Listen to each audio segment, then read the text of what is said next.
our projection that we use for the purposes of preparing the budget will be based on a 5-year moving average of the year-on-year growth of revenue, both for ordinary revenue and the A&A for the preceding 5 years, which I think is very realistic and very good. So now, within the next 3 budget cycles, we have resolved together as budget committee and treasury to ensure that we achieve a balanced budget. It used to happen before with Nyachai and during Kibaki's time. So I think it is very good that going forward we are going to have a balanced budget where we live within our means. The second big issue that we agreed today is to restructure our debt. We were shocked actually to learn that we have got a mixture of debts where we have got some debts being where we are paying up to 9% interest rate. Others we are paying 0.7%.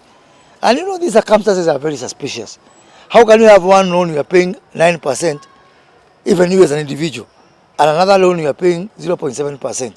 It shows that some things which have been happening in that treasury are suspicious and they leave a lot to be desired. Now we have had some few years where the previous treasury regimes have taken us to more of commercial borrowing than multilateral borrowing. So you find institutions like World Bank, the Africa Development Bank, Kuwait Fund, with money which they are offering at 1%, maximum 2%.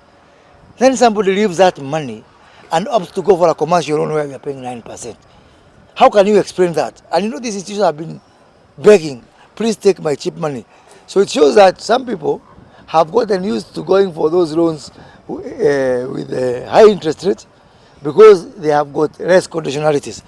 People don't want to do the right thing, so people don't want World Bank loans, people don't want ADB loans, people want to go for cheap commercial loans which have got, you know, no conditionality. So we have agreed to work together to taking back our debts to almost 100% concessionality, so that we stop that thing of very high interest repayment. Now, if you mix that with the issue of balanced budget and the right estimate for our revenue, zero-based budgeting, where we actually ask ourselves whether that expenditure is needed or not, and finally on mopping up all the money that is sitting idle from both ministries and parastatus. Already, as we speak, within the few weeks, the National Treasury has mopped up 87 billion of money sitting with bodies like Communication Authority of Kenya, which is not actually required. That is going towards funding the big four. So we want to encourage, and we have encouraged Cabinet Secretary to continue, because the Public Finance Management Act is very clear that no idle cash should be sitting with ministries or parastatals. Then it is banked in banks, and then the bank come and give it back to us as government in terms of treasury bills and treasury bonds.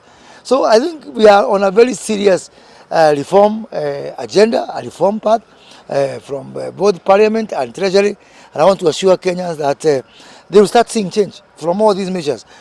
Our problems have been man-made. So we are not likely to have a negative bearing as a result of the budget cuts, proposed budget cuts? Nothing will change, really. Nothing will change. If we focus our expenditure on the right priority areas, Kenyans, how will you suffer if I don't travel abroad? Because if you do things like travel cuts, advertising, hospitality, the mandazis, the flowers, we have got so much opportunity for budget cuts that we can actually be able to balance our budget. And I think all those measures that I've mentioned, the issue of revenue, the right revenue projections, austerity measures, cutting unnecessary expenditures, mopping up cash that's sitting idle at banks, and bringing it, to the national kitty. All these things are, borrowing at concessionary rates and borrowing long term, not short term. You know, during Kibaki's time, the average loan was 10 years. We have dropped that to 4 years. So clearly, somebody was cooking something at Treasury for reasons only them know better. Right.